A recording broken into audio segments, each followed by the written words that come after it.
ತಗೊಂಡಿದ್ರು madam. ಕುಡಿಯೋ ನೀರು ಕಲುಷಿತ ಬರ್ತಿದೆ ಮೇಡಮ್. ಕುಡಿಯೋ ನೀರು 12 ಬೋರಲ್ಲಿ 11 ಸ್ಟಾಪ್ ಆಗಿದೆ. ಒಂದೇ ಬೋರ್ ಓಡ್ತಿರೋದು, ಅದು ಕೂಡ ಕಲುಷಿತ ನೀರು ಬರ್ತಾ ಇದೆ, ಕುಡಿಯೋಕೆ ಆಗ್ತಾ ಇಲ್ಲ ಕಡೆ. ಅದು ಪಂಚಾಯತಿಗೆ ಹೋಗ್ಬಿಟ್ಟು ಲ್ಯಾಬ್ ಕಳಿಸಿ ಚೆಕ್ ಮಾಡ್ಕೊಂಡು ರಿಪೋರ್ಟ್ ಕೊಡ್ತಾ ಇಲ್ಲ. ಚೆಕ್ ಮಾಡಿಸ್ತಾರೆ, ಕುಡಿಬಾರ್ದು ಅಂತ ಹೇಳ್ತಾರೆ. ಜರಗಂಬಳ್ಳಿ ಗ್ರಾಮ ಪಂಚಾಯತ್ ಆಲ್ರೆಡಿ 11 ಬೋರ್ ಸ್ಟಾಪ್ ಇದೆ ಮೇಡಮ್. ಹಂಗೆ ಕಡಲೆ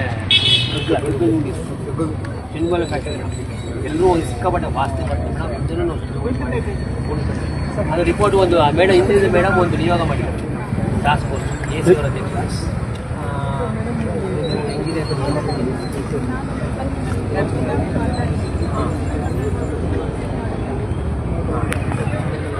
ಅದಿರೋದು ನೀರು ಒಳಗಡೆ ಬೋರ್ ಹಾಕಿ ಆ ಕೆಟ್ಟ ನೀರನ್ನ ಬೋರ್ ಮೇಲೆ ಒಳಗಡೆ ಬಿಡ್ತಾರೆ ಅವರು. ಅದೇನಾಯ್ತು ಒಂದ್ಸತಿ ಹೋದಾಗ ಎಲ್ಲ ಅಂತರ್ಜಲಕ್ಕೆ ಸೇರ್ಬಿಡ್ತಾರೆ, ಎಲ್ಲ ಕುಡಿಯ ನೀರು ಹೊಟ್ಟೋಗುತ್ತೆ.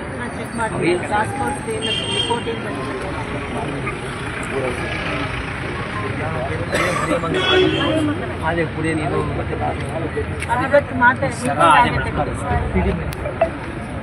ಇನ್ಯಾವುದೂ ದಿನ ನೀವು ಮಾಡ್ತಾರೆ ಮೇಡಮ್. ಇದು ಕೊಟ್ಟು 2 ತಿಂಗಳಾಗಿದೆ, ಇನ್ನೂ ಕ್ಲಿಯರ್ ಆಗಿದೆ. ಊರಲ್ಲಿ ಗ್ರಾಮ ಬೆಟ್ಟಿಗೆ ಅಂಗಡಿಗಳೆಲ್ಲ ಮಾಡಿ ಹೋಗ್ತಾ ಇದ್ದೀವಿ ಮೇಡಮ್. ಎಲ್ಲ ಮಾಡಿದ್ರೆ ಯಾವ್ದಾದ್ರು ಒಂದು ಇದ್ರೆ ನೈಟ್ 9-9:30ವರೆಗೆ ಬರ್ತಾರೆ ಮೇಡಮ್. ಎಲ್ಲ ಜನಗಳು ಕುಡಿದು ಮನೆಗೆ ಹೋದ್ಮೇಲೆ ಬರ್ತಾರೆ. 9:00ವರೆಗೆ ಬಂದ್ಬಿಟ್ಟು ನಮ್ಗೆ ಕಾಲ್ ಮಾಡ್ತಾರೆ, ಎಲ್ಲಿ ಮಾರಾಟ ಮಾಡ್ತಾ ಇದ್ದಾರೆ.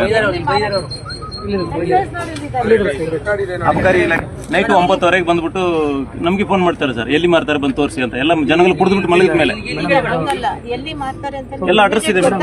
ಅಲ್ಲಲ್ಲ ಗೊತ್ತಾದ ತಕ್ಷಣ ಫೋನ್ ಮಾಡಿ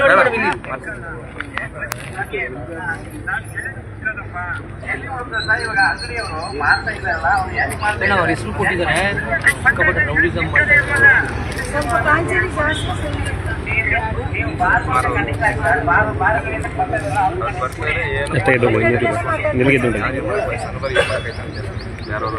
ಪೊಲೀಸ್ ಡಿಪಾರ್ಟ್ಮೆಂಟ್ ಬಂದು ಒಂದು ಸಲ ರೈಡ್ ಮಾಡಿ ಬಂದ ಮೇಲೆ ಏನ್ ಮಾಡಕ್ಕಾಗಲ್ಲ ಅಂತ ನಮ್ಮ ಮೇಲೆ ಅವಾಜ್ ಆಗ್ತಾರೆ ಮೇಡಮ್.